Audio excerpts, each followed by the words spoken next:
Hello everyone, welcome to my channel PK commerce study. कैसे हैं आप लोग फ्रेंड्स? आशा करती हूँ आप लोग बहुत ही अच्छे होंगे। तो आज के इस वीडियो में ह्यूमन रिसोर्स मैनेजमेंट का एक वेरी इंपॉर्टेंट क्वेश्चन लेकर आई हूँ। कल के वीडियो में हम लोग समझे थे कि ह्यूमन रिसोर्स प्लानिंग क्या होता है। तो आज के इस वीडियो में हम लोग जानेंगे रिक्रूटमेंट क्या होता है, यानी कि भर्ती क्या होता है, इसकी मीनिंग, डिफिनेशन एंड फैक्टर्स के बारे में हम लोग समझेंगे। ये बहुत ही इंपॉर्टेंट क्वेश्चन है, तो वीडियो के लास्ट तक बने रहिएगा। और अगर आप पहली बार हमारे इस चैनल पर विजिट किए तो सबसे पहले आप हमारे इस चैनल को लाइक करें, सब्सक्राइब करें और बेल बटन पर क्लिक करके ऑल पर क्लिक जरूर कर लीजिएगा, ताकि जब भी मैं वीडियो अपलोड करूँगी तो इसका नोटिफिकेशन सबसे पहले आप लोग को मिल जाएगा फ्रेंड्स।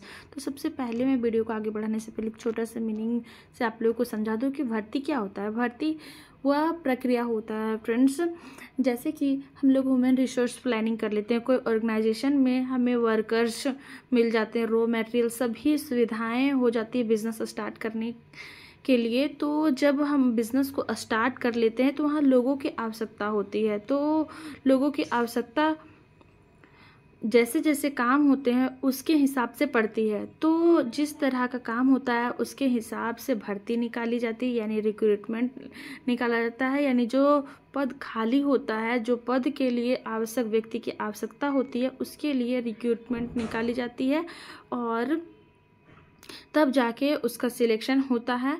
तो इसे ही भर्ती कहा जाता है। चलिए आगे हम लोग समझते हैं इसका मीनिंग क्या होता है, इसकी डिफिनेशन एंड तत्व क्या है। तो माय डियर फ्रेंड्स, बहुत ही इजी लैंग्वेज में आप लोग समझने वाले हैं। तो देखिए, भर्ती का अर्थ क्या होता है। सामान्य शब्दों में कहे तो भर्ती का अर्थ होता है किसी स्थान पर किसी व्यक्ति की नियुक्ति करना, यानी कि सिलेक्शन करना। और भर्ती है यानी कि किसी व्यक्ति का किसी पद के लिए नियुक्त किया जाता है, वही भर्ती होता है। परंतु जो प्रशासनिक भाषा में कहे, यानी एडमिनिस्ट्रेटिव लैंग्वेज में कहे, तो भर्ती का मीनिंग होता है सुयोग्य व्यक्तियों को किसी रिक्त पद के लिए आकर्षित करना होता है। यानी कि जो स्किलफुल व्यक्ति होते हैं, एजुकेटेड होते हैं, जो काम की आवश्यकता है और उस काम के लिए वैसे व्यक्ति का चयन करना, भर्ती में लेना, जो कि उस काम को सुयोग्य तरीके से कर सकता हो। भर्ती की परिभाषा अब हम लोग आगे समझेंगे फ्रेंड्स कि इसके डिफिनेशंस क्या होता है। रिक्रूटमेंट के डिफिनेशन के बारे में जानेंगे। तो प्रोफेसर वाइट के अनुसार क्या बताया गया। प्रोफेसर वाइट जो है वो भर्ती के बारे में क्या शब्द बताए हैं। तो भर्ती शब्द केवल उन्हीं विशेष कार्यों से संबंधित है जो योग्य उम्मीदवारों को परीक्षा में आवेदित करने को आकर्षित करते हैं। यानी कि जो योग्य उम्मीदवार होते हैं उस पद के लिए, उससे अप्लीकेंट करने के लिए, रिक्रूटमेंट भरने के लिए उसे आकर्षित कराया जाता है। उसने ये प्रचार प्रसार किया जाता है कि ये पद खाली है यहाँ पे, तो ये पद को कैसे भरना है और उस पद के बारे में पूरी जानकारी देना कि ये पद में सिलेक्शन होने के बाद आपको इतने दिनों के लिए जॉब दिया जाएगा, इतना सैलरी होगा, आपको वेरियस टाइप के फैसिलिटीज़ दिए जाएंगे। तो सारे विवरण को बताया जाता है, तभी जाके कोई जो योग्य व्यक्ति होता है उस फॉर्म को फिल करता है, फिर जाके उसका भर्ती कराया जाता है। एग्ज़ाम होता है, एग्ज़ाम में पास होता है, तब जाके इंटरव्यू, बहुत सारे प्रोसेस के बाद में भर्ती को लिया जाता है। नेक्स्ट आता है किंग्सले के अकॉर्डिंग। किंग्सले जो है वो क्या कहते हैं भर्ती के बारे में। तो सार्वजनिक भर्ती की व्याख्या यह है कि यानी कि पब्लिकली जो रिक्रूटमेंट है उसकी एक्सप्लेनेशंस किस प्रकार से दी है। तो यह वह प्रक्रिया है जिसके द्वारा लोक सेवाओं के लिए प्रार्थियों यानी कि एप्लीकेंट को प्रतियोगितात्मक रूप से आकर्षित किया जा सकता है। यह व्यापक प्रक्रिया का आंतरिक भाग एवं नियुक्ति में परीक्षा एवं प्रमाण संबंधित प्रक्रियाओं में भी सम्मिलित है।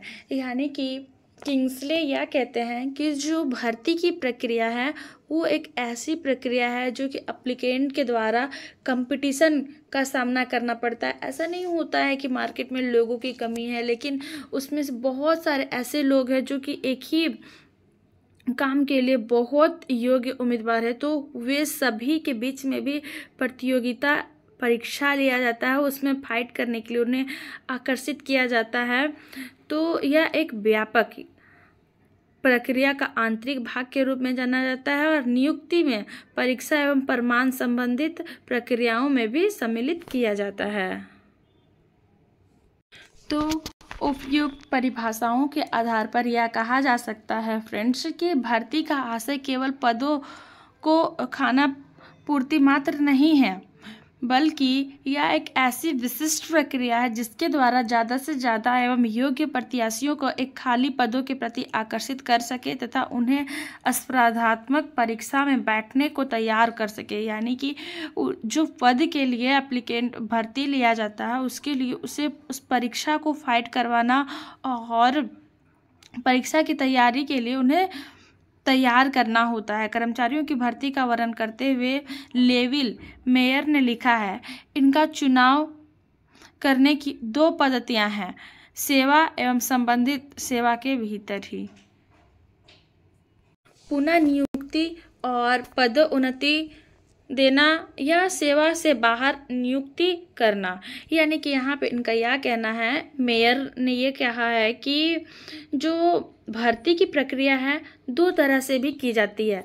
पुनः नियुक्ति किया जाता है यानी कि एक नए तरीके से उस पद के लिए वैकेंसी निकाला जाता है, या फिर किसी कार्य पर कर रहे कार्यभार संभाले हुए व्यक्ति भी अपना पदोन्नति करके भी उस भर्ती को नियुक्त किया जाता है, या फिर बाहर से भी नियुक्ति की जाती है। तो इसकी 2 प्रणालियां हैं, एक आंतरिक एक बाहरी। तो चलिए हम लोग इसके फैक्टर्स को भी समझते हैं। तो पहली में आ जाता है आंतरिक प्रक्रिया, यानी कि इंटरनल रिक्रूटमेंट लिया जाता है। यानी कि कर्मचारी जो सेवा पे पहले से हैं उन्हीं को पदोन्नति के आधार पर उस खाली पद को भरा जाता है। यानी कि आंतरिक परीक्षा में लोक सेवा के कर्मचारियों के रिक्त स्थानों की पूर्ति कर्मचारियों से ही पदोन्नति के आधार पर की जाती है। आगे आता है बाहरी भर्ती। इस पद्धति के अनुसार यह होता है कि नए तौर से बाहरी व्यक्तियों में से योग्यता के आधार पर की जाती है। लोक सेवा आयोग द्वारा इस प्रकार की भर्ती की व्याख्या की जाती है। यानी कि 2 तरह से होता है, एक आंतरिक एक बाहरी। आंतरिक वह हुआ जो कि पहले से जो वर्कर्स जो कर्मचारी काम कर रहे हैं लोक सेवा के अंतर्गत उन्हीं का पदोन्नति करके उस रिक्त को भरा जाता है। और दूसरा जो होता है बाहरी पद्धति, यानी कि नए व्यक्ति का चयन किया जाता है। तो उम्मीद है फ्रेंड्स आप लोग अच्छे से समझे भर्ती की मीनिंग, डिफिनेशन एंड फैक्टर्स को। तो आज के लिए इतना है। वीडियो पसंद आए तो वीडियो को लाइक करें, सब्सक्राइब करें और अपने फ्रेंड्स के साथ भी शेयर जरूर करें। Thank you.